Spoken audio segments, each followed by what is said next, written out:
peace-building priorities. I want to congratulate the Liberian government on a comprehensive and ambitious plan for the coming 5 years.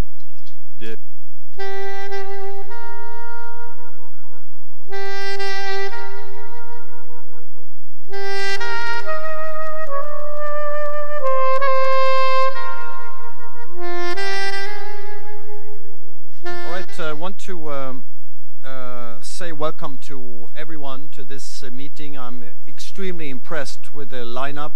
We have 3 screens in front of us with a direct link to Monrovia, and I see several ministers, ambassadors, and the RC Yakub there, and civil society. So thank you very much for that. And here in New York, impressive. Maybe it's the cold outside that brings everyone into the meetings this morning, but I'm very impressed here as well. Several ambassadors, most, if not all countries active in the configuration are here.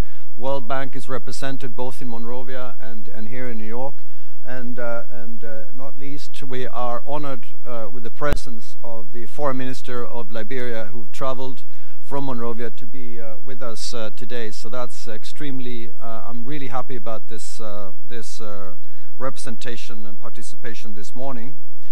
I'd like to also, of course, direct a special mention to the fact that the Minister of Finance and Development and Planning, Mr. Twea, is present in Monrovia with us, and the Minister of Internal Affairs, Mr. Sirleaf. Again, truly appreciate your engagement with us this morning. And our Liberian ambassador. It's not the first time in the PBC, but it's an honor to have you here, and thank you very much for continuing the excellent cooperations that we've had with between Sweden and Liberia in this commission. Before giving the floor to distinguished speakers, I'd like to outline briefly the objectives of the meeting this morning. To my mind, very important discussions ahead of us, aiming to inform New York about your devoted work on the ground with the Pro-Poor Agenda for Prosperity and Development, which encompasses the Statement of Mutual Commitments and the Peace-Building Plan. Plans that have been worked out extensively with through the collaboration of this configuration and the government and the UN in Monrovia. As you are aware, this configuration has committed to accompany Liberia in its efforts to consolidate peace. Our mandate is to bring together all relevant actors to marshal resources and to advise on and propose integrated strategies for peace building. Equally important, we have a mandate to help improving the coordination of all relevant international actors within and outside the United Nations. As I said when I briefed the Security Council last spring, and which was very clear during my last trip to Monrovia in March, together with the Deputy Secretary General, there is a need to balance 2 realities when it comes to Liberia. On the one hand, very impressive progress has been made over the last few years, illustrated very well in the holding of peaceful and democratic elections and the transfer of power in a democratic and peaceful way, and the fact that all Liberians have really used the democratic space as a means to pursue their political agendas. On the other hand, we know that the situation in Liberia remains complex, and as the country is graduating from a country with a peacekeeping mission to a development context, issues around fragility, security, the fragility surrounding the human security dimension, governance, etc., challenges remain. Root causes of the conflict still need to be addressed, and I think the development plan is key in addressing these issues, and I think it very well acknowledges the important link between development and sustaining peace. Liberia is also an important case to draw lessons from when it comes to transitions of UN peacekeeping missions and the gradual calibrated withdrawal of UNMIL and the transfer into a strong country team has been, I remember how the apprehensions that were surrounding this withdrawal and the drawdown and the closure of the mission, but it's very good to see how all that came together in a successful way. Now, so if Liberia showcases successful transitions, there needs to be, and I think this is a lessons learned, there needs to be a transitional package which includes strong financial commitment from the international community and the UN system. And this is why the Peacebuilding Commission now, I believe, has a vital role to play to keep the international attention on Liberia, including gearing up the right kind of support behind the government and the active participation of civil society. I see this meeting as a launch of an interactive process to ensure continued relevance of the Peacebuilding Commission to the government of Liberia, and that we always look at how we ensure that there is added value to other processes going on, including locally in Monrovia. So for that purpose, it is of utmost importance, I believe, to first hear from the government about where you stand and how you want to continue cooperation and seeking support from the Peacebuilding Commission. I want to, before leaving over the floor to the government representatives, I want to say that there are test cases for any government. The government of Liberia has been in power now for just about a little bit more than a year. And of course, this is a test case also for the popularity and the support of the population in terms of delivery. So I'd like to start by giving the floor to Foreign Minister Mr. Milton Findlay here. And I think everyone is eager to hear your remarks, and then we'll pass the floor over to the ministers present in Monrovia. So please, Mr. Minister, welcome again. Thank you. His Excellency Ambassador Skoog, Excellencies, distinguished ladies and gentlemen, on behalf of His Excellency Dr. George Manawia, President of the Republic of Liberia, let me begin by conveying special thanks to you, Ambassador Skoog, for convening this critical and valuable Peacebuilding Commission meeting on Liberia. I am sure you can infer from my presence here today that this meeting is also of paramount interest and importance to His Excellency Dr. George Manawia, the government and people of Liberia. I am particularly grateful for the focus of this meeting and the immense attention it has received. I pay special tribute to United Nations family, regional organizations, and member states for the overwhelming support Liberia continues to receive in our unrelenting pursuit for sustainable peace and economic recovery. You all witnessed the historical, monumental, and peaceful transmission of power in Liberia, principally as a result of the resolve of Liberians and the positive translation of the invaluable assistance from the international community, particularly the United Nations.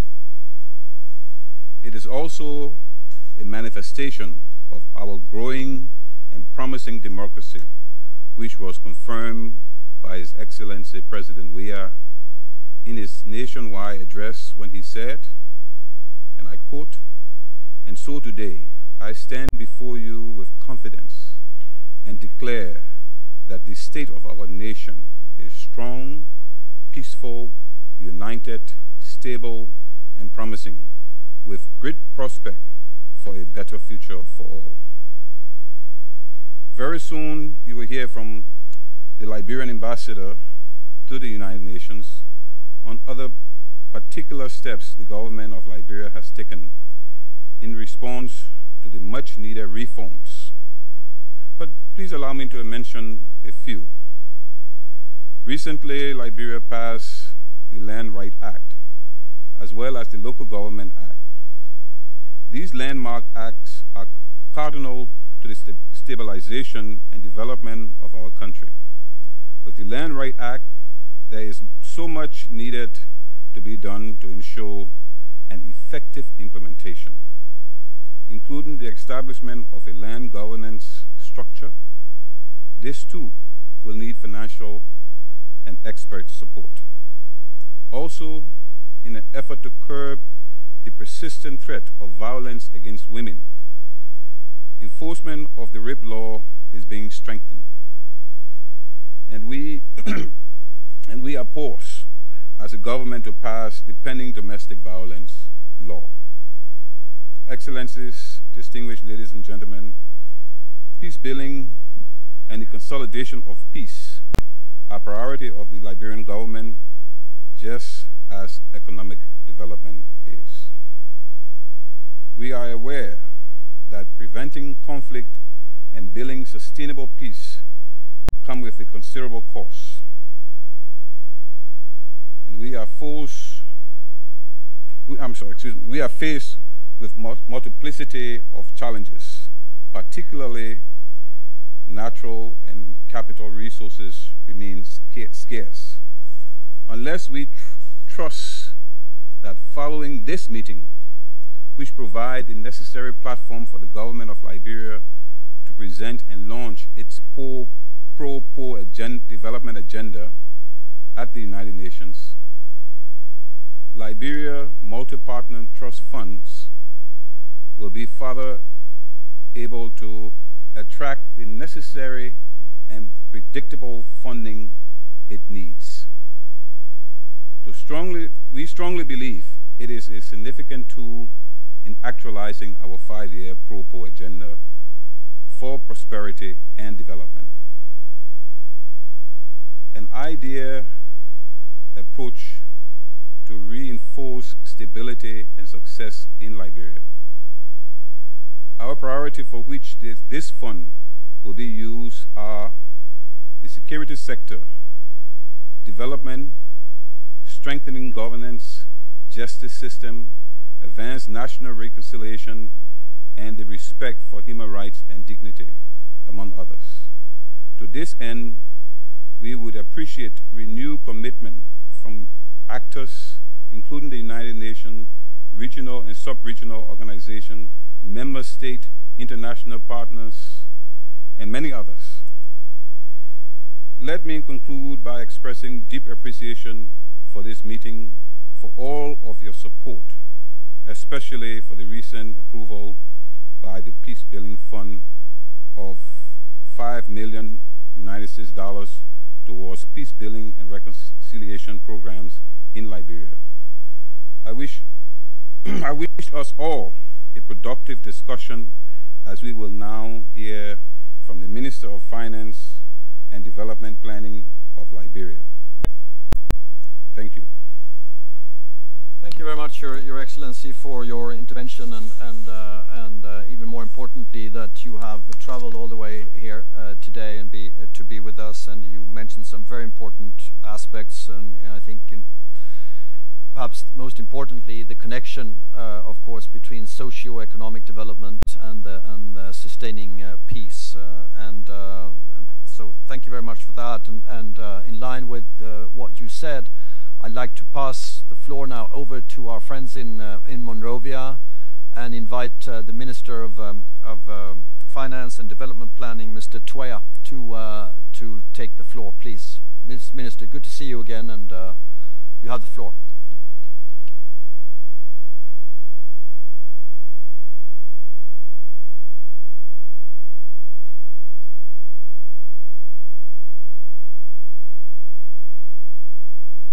We do not have. Okay. Hello? Okay. Let me preface my remarks by saying I couldn't agree with your more Ambassador Skook when you said that the situation here remains complex. And I think in terms of the discussion, it's really critical that that complexity forms the basis and the nexus of the conversation, because we tend to lose sight of it. We're making some progress, but you always want to think about that complexity. I use this opportunity to thank the Peace Building Commission for convening this ambassadorial level meeting on the Pro-Poor Agenda for Prosperity and Development. And thank the PBC for all of its work, the United Nations family for the enormous role it played in transitioning the country from war to peace. We're critically in the post-UNMIL transition phase. We're in another set of transition. 1 year after UNMIL's departure, you probably need about 3 years of transition to say you're out of the woods. So we're in a post-transition phase. I like to part of the complex story there. Also want to thank the PBC for the initial support of $5 million to the Liberia Multi-Partner Trust Fund. There was a joint steering committee held at the Ministry of Finance that preliminarily approved a set of projects, and so I know there's going to be another meeting, but the stage is now set for execution.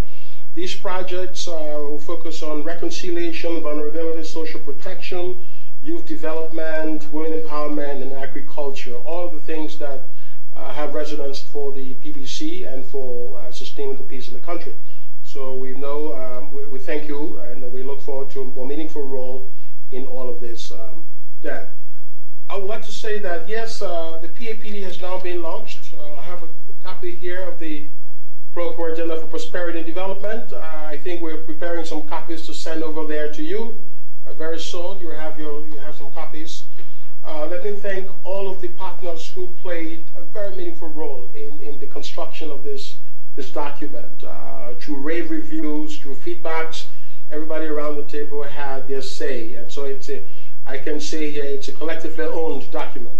Whatever it promises, we hope we can collectively pursue those. What the challenges are, we can collectively own it. But it's been an extraordinary round of partnership and coordination in this document, which presages good fortune for the kind of coordination that we will see in its implementation and delivery. But I'll give a part of the complex story here, what the plan looks to achieve, and what the complexity of that challenge is in the plan. The plan has 4 pillars. Pillar 1 actually wants to give power to the Liberian people. That's critical. And by that we mean transforming the whole human development space. Human development remains challenged in Liberia. We need to transform that space over the next 5 years. That means, for example, closing the teacher gap. Around 7,000 teachers need to be placed in schools so that every child, for example, can have a student, every classroom can have a teacher. And that means also putting 7,000 more teachers on the government payroll and made extraordinarily difficult fiscal times. So that's important to remember. It means improving outcomes, teacher and student outcomes. Student-teacher ratio ranged from 158 students to 1 teacher for primary school and 93 students to a teacher in the secondary school. That's a humongous challenge, and extraordinary coordination, resource mobilization will be needed, effective delivery to really counter that challenge. About 32% of our primary school students are dropping out of school. Okay, in Kenya this number is 7%. So we need to do better than that, and then that's a challenge that we embrace. But through the PAPD delivery, we look to deliver that. 4 out of every 30,000 high school students who sit exams in Liberia are passing math and English. 4 out of 35,000. That's an extraordinary number, and that cannot continue. That means mathematics skills, science skills, STEM subjects have to be reinforced in school. So you see the complexity of the human capital landscape there. On the health side, reducing maternal mortality, infant mortality, child stunting are all critical. Under 5 in 2016 to now it's around 67 deaths per 1,000 live births. In Rwanda, that number is 32 per 1,000. So we have quite a ways to go there. Maternal mortality, 774 deaths per 100,000 population. Yeah, Sub-Saharan African average is around 551. In the PAPD, we're looking to go around 500. I think Rwanda has 290. So we have quite some ways to go. But I think with coordinated effort, we will get there. Improving access to quality care, particularly for people in the rural areas. The disadvantaged population is going to be key for the PAPD. Another aspect of giving power to the people is transforming the youth development space. You will agree with me, Ambassador, that the youth challenge actually is a national security challenge. And unless we address this problem, we will have to take recourse to the PBC program for a very long time, because there is no solution for sustainable peace unless you find a way to get young people on the path of employment and employability. And we're working with all of our partners, to develop technical vocational education programs to address this challenge. The government will be committing more resources to youth development, all of that. Social protection and vulnerability. This is also key. At a time where inflation is high, inflation exacts a telling price on the poor, because every stretch of inflation deprives the poor of their income. So social protection is a way of cushioning the poor from the impact of inflation. So we're looking at, in the plan, deepening social protection reaches as a way of addressing income challenges for vulnerable populations. The second pillar is the economy and jobs. This is the pillar where I think the transformation has to happen. This pillar talks about massive investment in infrastructure. Right now, everybody knows that roads is the mantra. The president is the big champion of our roads agenda. We have around 12,000 kilometers of roads, and only about 6 to 7% of that is paved. I think the program logic of the plan revolves around infrastructure, addressing the infrastructure gap. We'll be looking to develop at least a minimum of 500 kilometers of roads over the next 5 years. That's on the conservative side. Optimistically, when things go good, we could run into 800 to 900 kilometers. But these are not going to be roads to nowhere. We want to ensure that our road projects are bankable. We do have evidence from the past that there were quite some roads developed, but we do not see economic activity surrounding the road. So the program logic that when you build roads, development follows in some cases is a stretch, because we do have evidence that roads have been built and we haven't seen the agricultural productivity commensurate to that development. This is why we stand on the lessons of the past 12 years, so that roads, and we're scaling up agriculture, but that we know that we're building roads to have economic meaning and resonance, so that these roads pay for themselves. So we're talking about the coastal highway, which is around some 500 kilometers of road. The stretch from Ganta to Zwedru to Hapo, which is funded by the World Bank. The African Development Bank are all in there. All of these will connect all county capitals, which again will have implications for health and education. We are not able to get good teachers probably in the rural areas because the roads are bad. If we fix those roads, we can address some of the teacher challenges there. The same thing with health workers. Nobody wants to leave Monrovia if you're going to be locked on the roads for 1 week to travel back. So we see some impact there. On the electricity front, we want to increase the generating capacity as well as the transmission capacity. Thanks to support from all of our partners, we now have the Mancoffey hydroelectric facility, which was refurbished 2 years ago. One of the challenges has been the transmission, the ability to evacuate the power it generates. We're reaching the point where we will be able to do that. There are lots of transmission projects ongoing funded by the World Bank, the African Development Bank, and the European Union. So we'll be able, I would say in 18 months, the electricity landscape is going to be radically different than we have today. Because a lot of work is ongoing. We have the CLSG lines. Those are the transmission lines that are going to run through Cote d'Ivoire, Sierra Leone, Liberia, and Guinea. Those lines, I'm told, that project will be over by December this year, latest March, April next year. We should have the lines fully functional. This will enhance our ability to import cheap electricity from neighboring countries and provide opportunities for investment. Since the cost of power here is still high at 35 cents per kilowatt hour, though an improvement 4 or 5 years ago from 55 cents per kilowatt hour. And so we're seeing some movements there. I'd like to flag up the possibility here of the VIA project. At the mouth of the Mount Coffee, there is a river, and there's a possibility the World Bank has done some feasibility study on that. It shows that when we dam the Mount Coffee, we can generate as much as, and cascade that, we can generate as much as 500 megawatts. This is the future of electricity transformation in the country. And we look to have investors explore this possibility because it's a bankable project and it's quite transformative. Agriculture transformation is the elephant in the room in this area. In the president's recent address, State of the Nation address, he flagged this. The president did say that there's enormous amounts of resources afloat into agriculture, as is the case in many African countries, yet we remain food insecure. And so I think the president wants to take the bull by the horn, bring all partners, bring all government together to take a look at what can happen in agriculture space. What is it that we need to do now? How do we optimize our investments? How do we deliver better? How do we account for results better? I think that's going to happen. On Monday, the president will lead the government at the Ministry of Agriculture. I hope we will have partners represented in our meeting as well to kind of take a fresh look, reset in the agriculture space to ensure that issues of rice production, I mean, this country eats rice more than anything in the world, and we're not able to produce that. This is having serious impact on our macroeconomics. So that conversation will be a pragmatic, practical approach.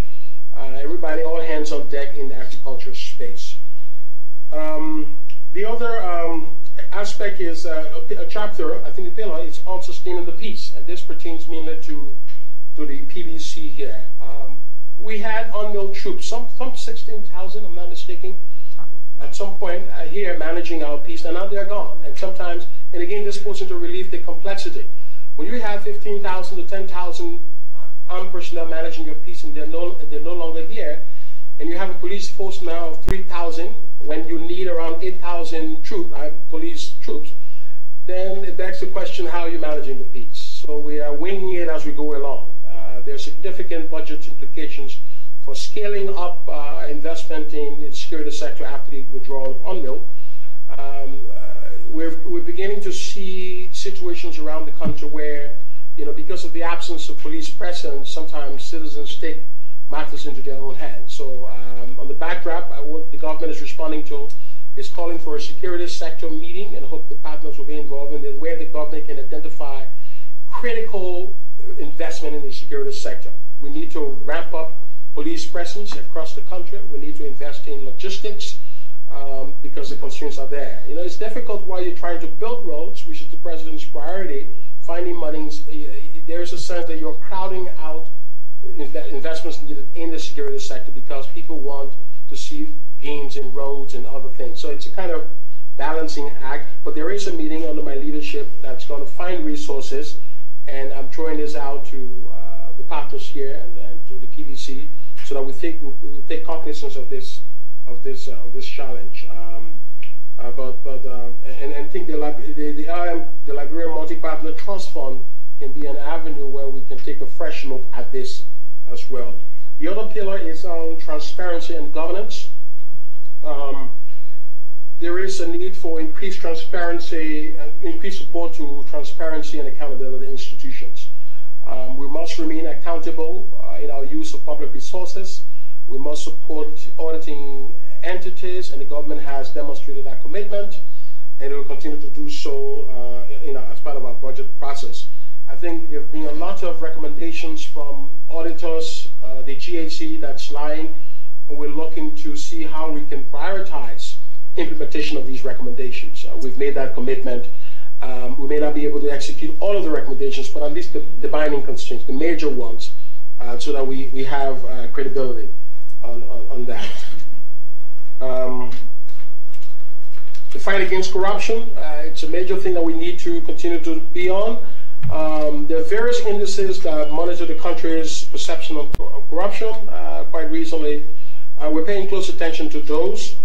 The approach is that, look, one of the ways the government is dealing with this is to reform the budget process. And lots of monies in the past 10 years have gone into areas that they didn't need to go into. So in the area of wage and pension reform, for example, yesterday there were protesters at the Ministry of Finance because what we're trying to do now is reduce our pension budget. There were 6,000 persons we've been paying for. We're rationalizing that through the Social Security system, and we're finding that only 4,000 to 5,000 have turned up. for validation. So technically, we could take about 9,000 persons from the payroll. This can ensure huge savings. In reforming the wage bill, we think we're looking at around 10 million of savings. This is the most practical way to fight corruption. When you save those resources and redeploy them in roads, in human development, in security, and then you're really fighting corruption. More transparency will be needed. I think we want to find a way to report more transparently. As Minister, I have ordered a redesign of the Ministry of Finance's website so that information is more transparent, so that the reports that partners need and the public needs can easily be accessed from the Ministry of Finance website. The ultimate goal is to have the OECD database where anybody can go and see what's happening to official development assistance over the last 50 years. We want to replicate that model on the Ministry's website. So I'm going to be calling for consultants who can do what the OECD has on its database and locate that on the Ministry of Finance website for full transparency. Everybody can go in and look at maternal mortality and see all of the monies that the government partners are spending and how they are moving the development needle on those different indicators. May take 6 months, may take a year to develop that, but we're committing resources as a government to doing that. So at the end of the day, it's not about the fiscal outturns as buried, it's all visible on the page. And everybody around the world can access development data in Liberia. For all of this to happen, it has to be about delivery and result. I think this is where Africa is challenged. How do we deliver so that resources are spent effectively and efficiently? I like to quote the WHO statistics that says around a third of resources in the health sector is wasted. In Liberia, that wastage is very, very huge because we're already resource constrained. And so if it's true that a third of our resources is not spent optimally, then even if we're finding more resources, the theory is that those two will be wasted unless all of us together can design a framework that prevents this from happening. So deliver is going to be key, stronger partnership and coordination with all of our development partners so that we have the kind of results that we demand, that we want, that people expect. We're going to see that over the next 5 years. It's a conversation that we're having in the next week or so to see now that we have the PAPD, what kind of delivery mechanism, what kind of reporting, what kind of coordination. I know the president should have had a coordination meeting with our partners. The president does have a meeting, I think, every quarter now with all of the development partners that's in that same direction to hear from the partners, get first-hand feedback from their perspective about where the country is going, and so that they too can hear from him. And then so beyond the president at the ministerial level, we'll have to put in place a coordination modality that ensures that we're spending more effectively than we have done in the past 5 or 10 years. The big elephant also is then financing the PAPD. The cost of the PAPD is around 6.2 billion. And so when you break that down, 60% of that funding is going to the economy and jobs, about 20% to power to the people, human development, social protection, and all that stuff. 10% to sustain the peace, which is a huge amount. It's 10%, but it's huge. 10% of 6.2 billion. If we have that, I think we'll make credible progress in the security space. And then 7% on governance, all of that. With the PAPD, we've been having discussions with the partner, doing a launch, a roadshow, an investment roadshow, and a donor conference, however we frame it. But to situate, how do we generate additional resources for the plan? The private sector, in talking to investors, is critical. And so, we want investments to come to the country. We want partners to increase the support. So this conversation is going to happen now that we've launched the plan. We have it. And I think the next several weeks you're going to see movements in that direction. The domestic resource mobilization strategy, and as part of this, I'm going to come back to the national window to see how the national window can be located, situated as a conduit for this resource effort. I'm quite aware that there are limits to how much we can raise under the Liberia Multi-Partner Trust Fund, but whenever we raise, there can really resolve any constraints in sustaining the peace in other areas outside reconciliation if it is used creatively, effectively. So we quite value funding coming through the Liberia multi-partner tracking. On the infrastructure side, we will be looking for scaling up through the Liberia Infrastructure Trust Fund, which is currently financing the Ganta, Tapita to Zwedru stretch of the road. Quite recently, we received some donations from the German government, 60 million United States dollars. I'd like to thank you for that. The British, the British, the British was 60. Yeah. So we're looking forward to getting more. But this fund can be critical for scaling up infrastructure finance because it's building on the logic of the road fund.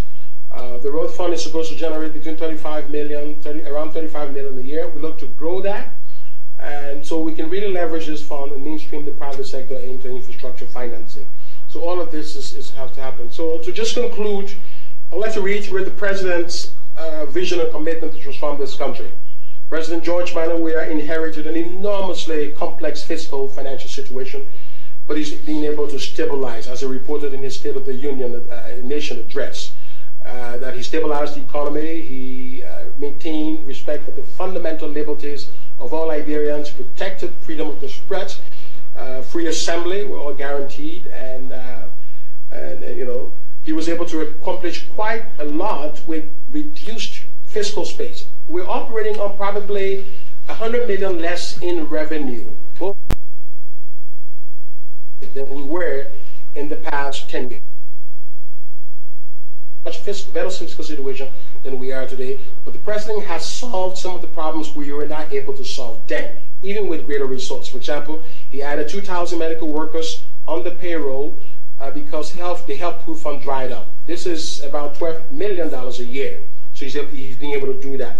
He's been able to pay Liberia electricity debt, which is around $7 million. In just last year, in 8 months, he paid $7 million to the Liberia Electricity Corporation.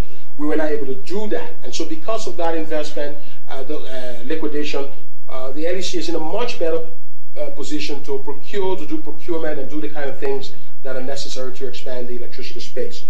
I think on the heel of all of these successes, I think the President looks in this new year to make big gains in agriculture, secure our peace by strengthening investments in the security sector, and continue the whole mobilization of resources to really make the PAPD successful. So looking back in 1 year, I say we've accomplished, but the challenges are many.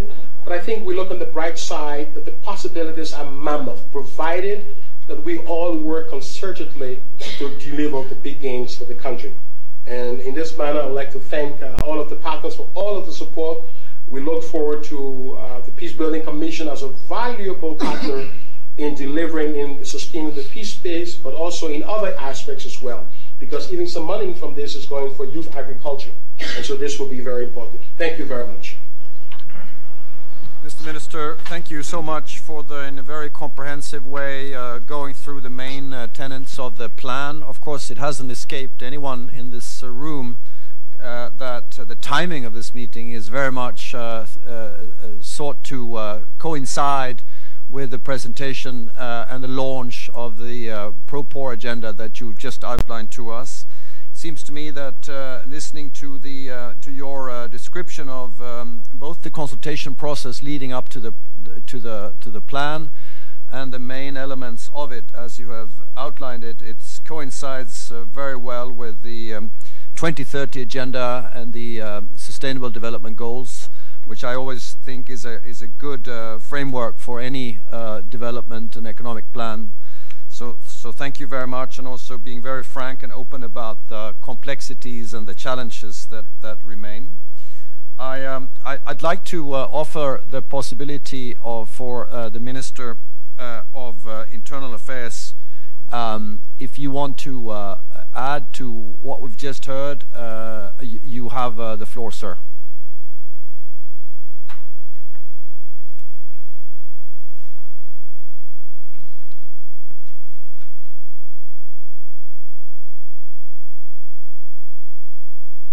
Salif, Minister of Internal Affairs.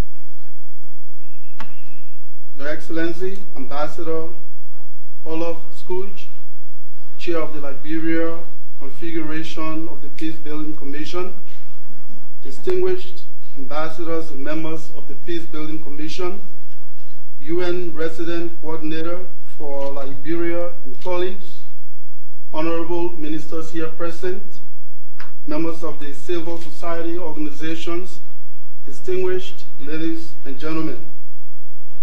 In March 2017, the government, in collaboration with the United Nations, submitted the Liberia Peace Building Plan pursuant to Security Council Resolution 2333 in 2016.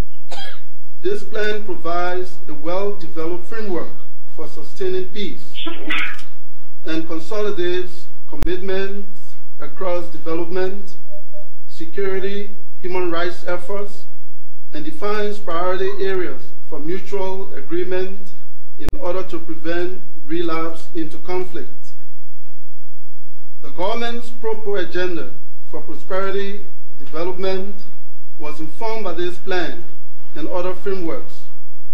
Pillar 3 of the PAPD, Sustaining the Peace, emphasizes ending fragility and the root cause of conflict, aimed at promoting a cohesive society for sustainable development.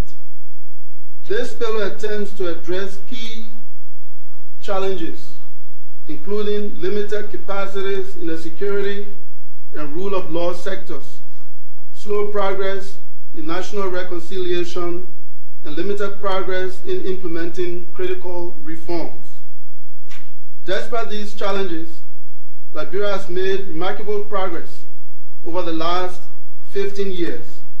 Consistent with the peace-building plan, notable progress has been made, including the peaceful transition from a democratically elected government to another one, passage of the Local Government Act, passage of the Land Rights Act, as well as revitalization of infrastructure for peace, including county and district peace committees, county security councils, and setting up of the National Center for Coordination of Early Response Mechanism, amongst others. While Pillar 3 and 4 of the PAPD outline areas of interest for peace building, the critical priority areas for peace building includes decentralization and national reconciliation. Decentralization is critical to reconciliation because both are mutually reinforcing and have strong interlink. In 2018, government invested over $1 million in these areas due to sharp decline in the revenue envelope, and is however looking forward to additional investment of $17 million of a targeted $36 million over the period of the PAPD implementation. We are profoundly grateful to the Peace Building Support Organization, including the Peace Building Fund, for its tremendous financial support to peace building priorities over the years, and the initial investment of $5 million United States dollars in support of 4 new projects, financing through the Liberia Multi-Partner Trust Fund. In conclusion, we would like to seek additional financial and technical support from the United Nations and our donor partners in financing the peace-building priorities outlined above. Finally, we would like to encourage the Peace-Building Commission to continue to help mobilize coherent international support for addressing the peace-building priorities of the government. Once again, I say thank you very much for listening. Mr. Minister, thank you very much for your intervention and your part in the government. I want to now pass the floor to Ms. Frances Greaves. I know from my various visits in Liberia that one of the real strengths in any transition is the vibrant role of civil society, and certainly that is an area where Liberia can benefit. So, Frances, I'm good to see you again on that side, and I'm eager, and everyone else is eager to hear your thoughts on the way forward and on the plan. Please, you have the floor. Thank you very much, Ambassador. Standing on existing protocol. For civil society, our role has always been to buttress government's efforts, and now that we have a new development plan, is to ensure that as we move forward, we can strengthen the outreach into the counties to ensure that the people are involved in the process. Like we always say, civil society is that bridge between government and the people, and then it's also necessary. Looking at the 4 pillars of the PAPD,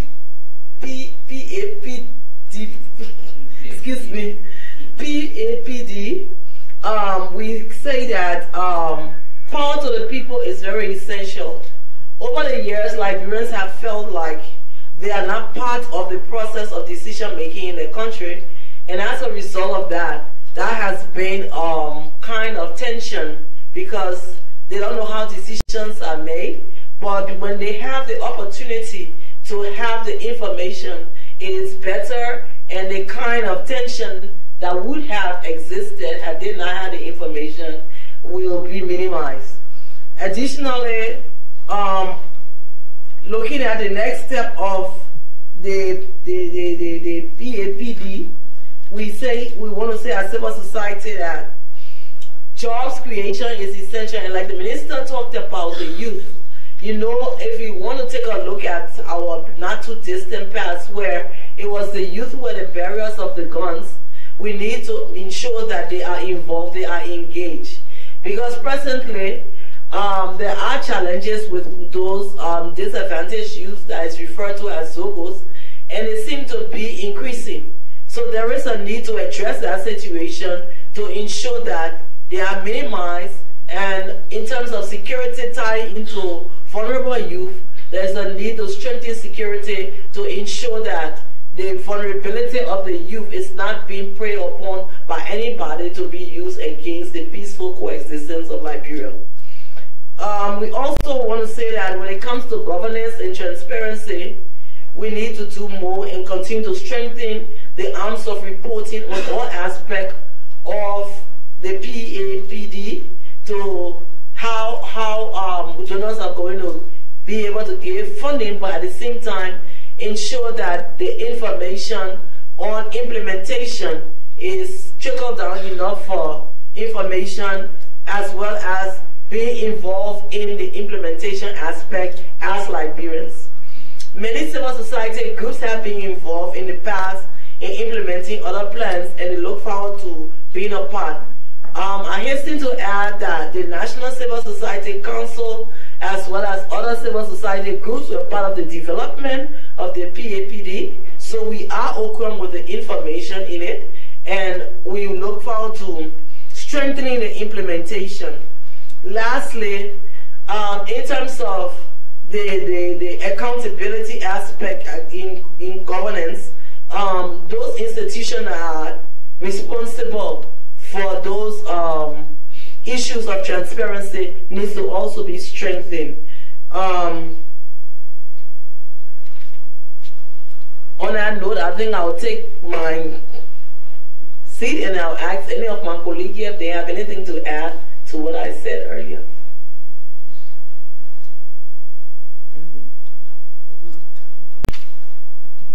Thank you very much, Francis. And I forgot to mention a very important point, that as you are speaking on behalf of course, the National Civil Society Council of Liberia, and thank you and congratulations to you and to the government for what I understand has been a good consultative process leading up to the plan. And I think you very rightly stressed that civil society needs to be continuously engaged in the implementation and delivery of the plan. And I think a challenge in Liberia, as in so many other countries, has been always the effort to really have the provinces and the countryside feeling the benefits of the socio-economic agenda as well. So thank you for that. Last on my list, before we open up the floor to everyone, is to hear from our good friend Yakub El Hiyo, the resident coordinator So Yakub, I'd like to give the floor to you now to give the UN perspective on this, and then we'll open up the floor both here and in Monrovia for member states and the World Bank and others who want to come in. Yakub. Thank you very much, Ambassador School, Mr. Chairman. Excellencies, distinguished ladies and gentlemen, I am very happy about having this meeting at this particular moment. As the Minister of Finance said, just a few days after the formal launch of the PAPD. The timing is spot on. And I think all that has been said so far tells a story of a country that has really tried very hard to move on with a very complex transition, maintaining stability, but there is a lot of fragility. And I think it's the latter that I want us to keep in mind. Liberia is usually touted as a success story, and it is indeed a success story. In a very short period of time since 2003 when the war stopped, and now the country has come a very long way. So it is a success story, and the first to take credit for that are the Liberian people themselves. The international community also shares a bit of that. But I would like us to really celebrate for 5 minutes and stop doing that and really look at Liberia not through the lens of celebration, but the lens of prevention. So prevention, prevention, prevention, because the fragility is real. And our meeting today, I believe, is part of that effort to keep Liberia on the radar screen, not to assume that it is a box that is ticked. And here is where the PBC will, in my view, continue to have a very central role as we go forward to ensure that Liberia remains on the radar screen. Two specific points, Mr. Chairman, related to the UN transition within the larger transition in Liberia. UNMIL is gone, and successfully so. And I'm raising this by way of reflection, but also by way of preparation for future transitions that the international community, including the PBC, will be working with. We moved from what was once the largest peacekeeping operation in the world to a regular UN presence in a very short period of time. And was it not for the tedious planning and preparations and anticipation and worry that we carried throughout the period of UNMIL preparing to leave, but also for the last 1 year, I think the situation today with the UN presence here would have been even more precarious. We were able, and thanks really to some of the member states that are around the table, that have helped us maintain a minimum capacity in the resident coordinator's office, especially in the areas of political, peace and development capability, to continue dealing with the residual issues and challenges that I wish had left with UNMIL. The country continues to struggle with those. The minister spoke about the fragility and the need to consolidate peace, and it is that peace that we must continue to work on. So we did this, but I think we did it in a sort of a freelancing way, self-initiative, left to the country to actually figure out how a resident coordinator's office could be strengthened in order to continue troubleshooting, working with others, chiefly the African Union and ECOWAS, on prevention and on mediation and conflict resolution. As we prepare for future transitions, I think this should be a system responsibility, and it should be funded adequately, and it shouldn't be left to self-initiative to sustain. As I speak, the capacity in this unit that we stood up in the resident coordinator's office when UNMIL left, the political peace and development, it has 20 staff members. 16 of them are national staff and 4 are international. And by the end of this month, that unit will lose 75% of its capacity because contracts will be running out. We do have firm signals that funding would be coming, but it's the time sensitivity that is the issue here. Secondly, the ministers spoke about the Liberian Multi-Partner Trust Fund, and that was part of our transition planning in anticipation of the decline in funding that was going to face Liberia post-mission. And I am very happy and I'm very grateful to all that have helped us stand up the Liberia Multi-Partner Trust Fund. It's a very smart tool to continue doing the kind of work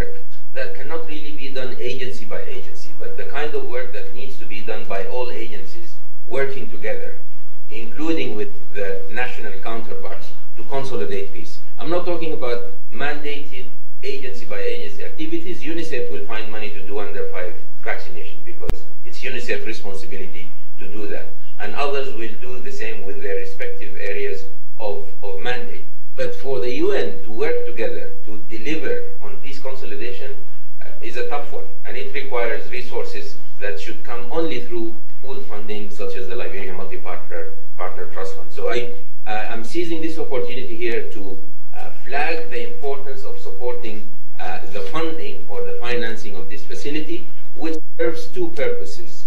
And this will be my last point. It serves the purpose of forcing the UN to work better with itself, because when there is pooled funding, people play by the rules.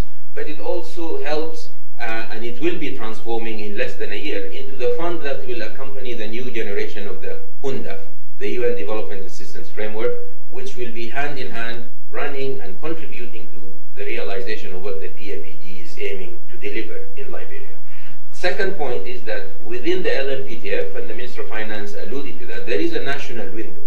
And that is the window through which funding going straight to national institutions that are pre-qualified, i.e. they have met audit checks and control requirements to implement programs that are within the PAPD framework. So it's a very important tool and facility that is needed as we go forward, because peace consolidation cannot be done on project-to-project basis and on voluntary contributions that may or may not come. Thank you, Mr. Chairman. Thank you very much to you, RC, for your intervention and for the work you've done. I can testify here that you have been a crucial part as a chef d'orchestre in this improvised but successful, so far successful transition from UNMIL to a strong country team. And thank you also for stressing the fragilities that still exist, including in the UN presence there, and your, I think, very valuable arguments in favor of all of us trying to come up with support financially and otherwise, including through the trust fund.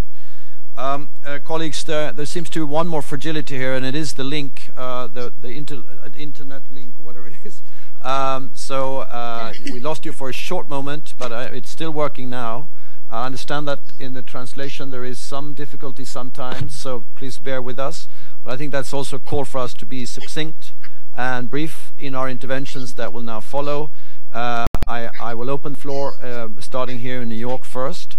And please, I recommend that let's make use of the fact that we have an impressive lineup of government representatives, the RC, etc. here. So ask questions, make recommendations, but let's be succinct and to the point. I wanted to start by giving the floor to the Republic of Korea. Thank you, Mr. Chair. Thank you for convening this meeting to help Liberia mobilize further international support to implement its peace-building priorities. We are grateful for your leadership in both the PBC and the Security Council to accompany Liberia in its critical period of transition. You played an important role in raising awareness on the need for the UN to provide adequate support to Liberia after the withdrawal of UNMIL.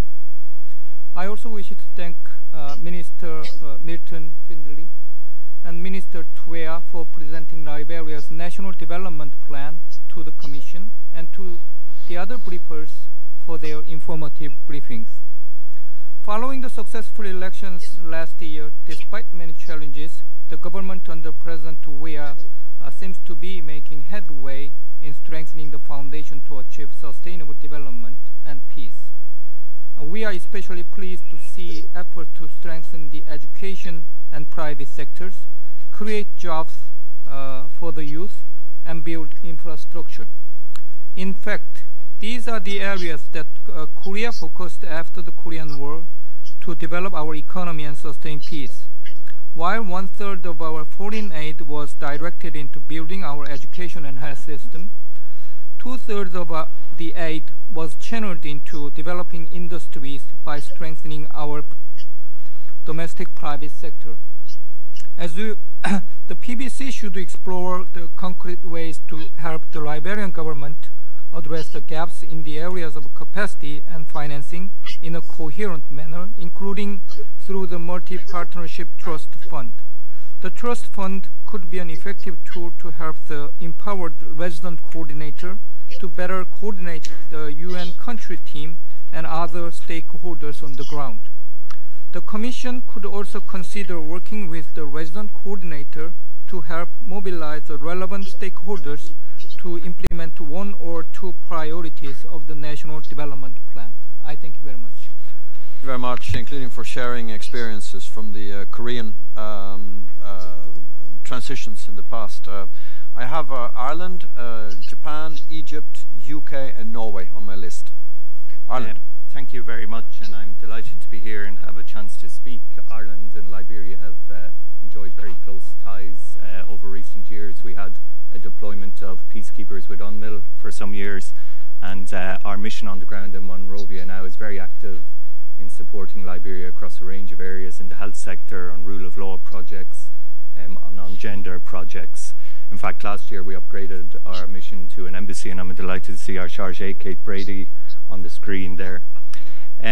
We've heard, and of course there are many challenges still remaining, but I think we all recognise the very significant progress that has been made over the last 15 years, and the conclusion of UNMIL was a sign of it. Ultimately, that's down to the hard work of the Liberian people and their commitment and dedication to peace, but I think you know, and we can reassure you, that your partners are going to be with you on the next steps in the journey as well.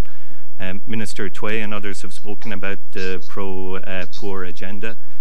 We congratulate you on that. It's a really ambitious agenda and plan. It shows the ambition not just of the government but of the people of Liberia.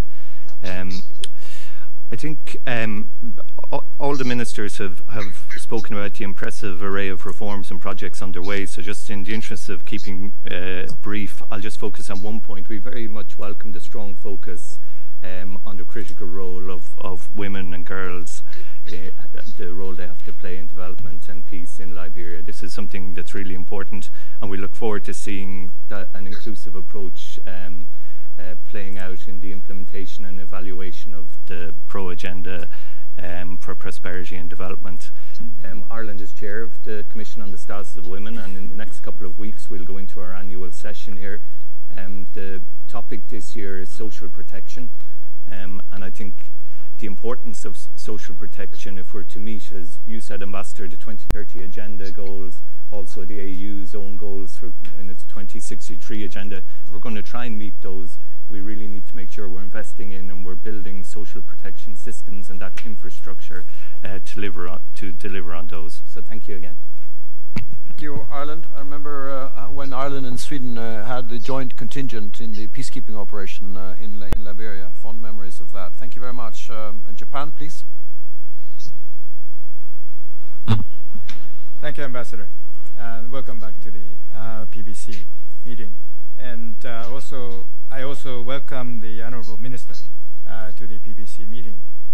We're grateful for this opportunity to hear your view in person about the progress of Liberia's sustaining peace agenda. In particular, in your statement, I'm very impressed about you underline the two issues, peace building and development in the equal-footed manner. This is the crux of this configurations meeting's purpose. So I would like to echo that on those 2 points, that all the like-minded countries of the PBC meeting would take keen interest and also follow up in substantial measures. I also thank Ms. Greaves from Maputo for your valuable contribution to today's discussion. Civil society actors are crucial players in Liberia's sustaining peace efforts. We are pleased to be updated on the essential aspects for Liberian peace consolidation, such as strengthening the judicial sector, land reform, decentralization and reconciliation dialogue, and the steps taken by the government. Well, taking today's opportunity, I'd like to highlight the following 4 points. The first, Japan welcomes the pro-poor agenda for prosperity and development planned under the strong leadership of President Ueda. under the ownership of the Liberian government. I'd like to also underline the importance of the ownership of the Liberian government. We took note the President highlighted the pro-poor agenda at the annual message to the National Assembly this Monday. Japan will continue to support sustaining peace in Liberia in alignment with the agenda.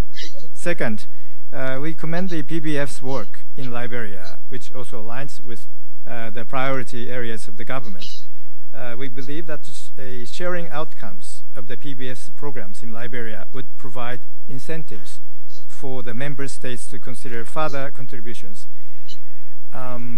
We would like to see more encouraging outcomes and results out of the implementation of PBS programs. That would be the best, the strongest ammunition for us to talk to our capitals to get more fund on PBS programs.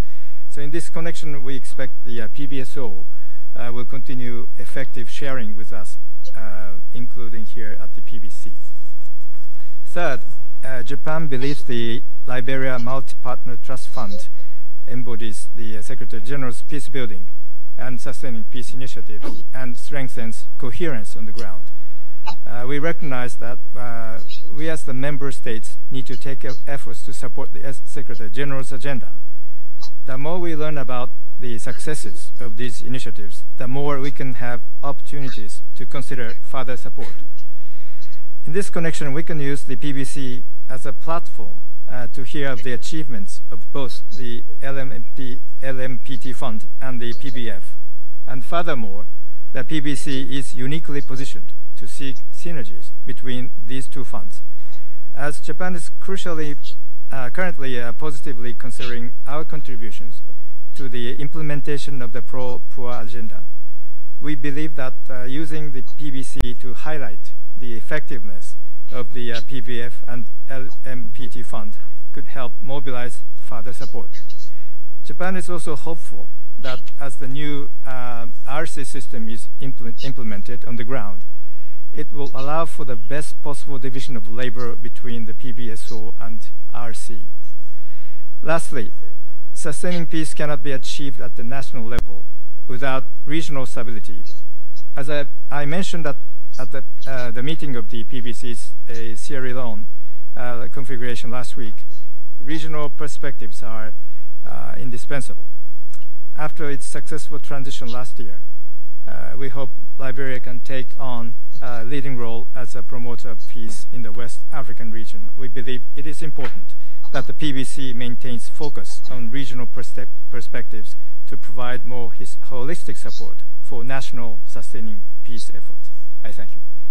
Thank you very much, Ambassador. I think your point on PBSO and the Peacebuilding Fund and how it relates, PBSO is here and will speak later on. And I also think your advice on the regional, taking a regional perspective is a very valuable one. I think that's another thing that has improved so much in West Africa over the years with the international or regional cooperation going on there. And I take it also to our new chair of the Peacebuilding Commission, Colombia, as an idea for further reflection inside the OC. I have Egypt, UK, and Norway next. Egypt.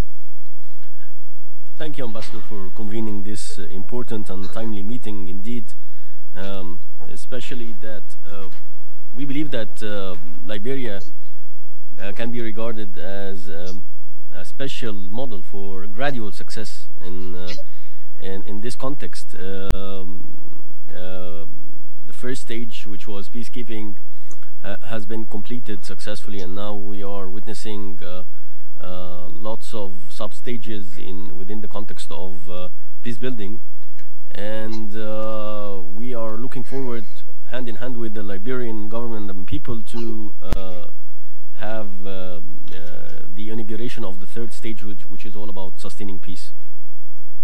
And we also welcome, of course, the Foreign Minister of Liberia in New York here with us. Of course, Egypt, Liberia has traditional relations, and Liberia enjoys full support of the Egyptian government, not only on the bilateral political level through capitals and our embassy in Monrovia, but also within the context of multilateral affairs in New York, Geneva, and other places. We welcome the introduction of the Pro-Poor Agenda for Prosperity and Development that was made by the Minister of Finance as well as the Minister of Internal Affairs and the civil society representative. We believe that it's a very good and promising plan for the future, especially that it should be lasting for 5 years until 2023. We believe that it has very positive factors, including the empowerment of the Liberian people themselves, and enhancing economic growth and creation of jobs and employment, and how to sustain peace. And again, I refer to my initial sentence when we said that we are actually eager to see the third stage happening in Liberia, and of course good governance as a fourth pillar. Again, we extend our full support, and I have just a technical question within the context of peace building, especially that we are going to be the president of the African Union in February all over this year, and then we have been elected as well as the vice chair of the Peace Building Commission. So we are actually interested to know the Liberian government's view on how can the Peace Building Commission support and help the Liberian government and people in implementing this plan, and what are the mechanisms that can be utilized in this regard. Thank you. Thank you very much. Egypt, UK. Thank you, and thank you to all the briefers today in Monrovia and here for the fascinating discussion we've had. I think, the UK welcomes the PAPD, and particularly the kind of the frankness and the interconnectivity of the kind of discussion and the framing of it. We're very clear here that there are many different aspects and very many different routes to stability and prosperity, and I think you rightly touched on all of those within the action plan. I'd also like to just kind of echo the support for Liberia and the UN system for taking Liberia through from peacekeeping to a UN country team modality, and just the success that represents for the whole country. I think you rightly identified the kind of economy as a key part of sustaining peace and kind of developing prosperity within Liberia. And it's great to see that there's been some recovery in commodity prices and that the trade deficit has really improved. But there are obviously still risk factors. The inflation rate I kind of notice particularly high, and I'd be interested to see if there are any kind of ideas about how that might be addressed in the future. But I have two more kind of practical questions. One is around we have these different mechanisms now. We have the multi-partner trust fund, we have the peace building fund, we have the UN UNDAF, and we have the PAPD. And I just wonder, in practice, how are these things coordinated? What are the mechanisms to make sure that we have clear, achievable outcomes, and that the UN and the international community can support Liberia? And particularly in that context, how the enhanced RC office, what role they'll play in that kind of overall coordination. And the final point is around the private sector. Again, investment is absolutely key, and I think the measures you spoke about cleaning the wage bill are really important. They're really tough to do, so you have our full support as the UK in doing those. But I also wonder, if kind of tackling corruption helps encourage investment and external kind of financial assistance to the country. But private sector also like to be involved in national planning and know where the kind of infrastructure plans and stuff are going to. So is there a mechanism whereby the private sector can engage with the government on the PAPD, and how that might work? Thank you again. Including for those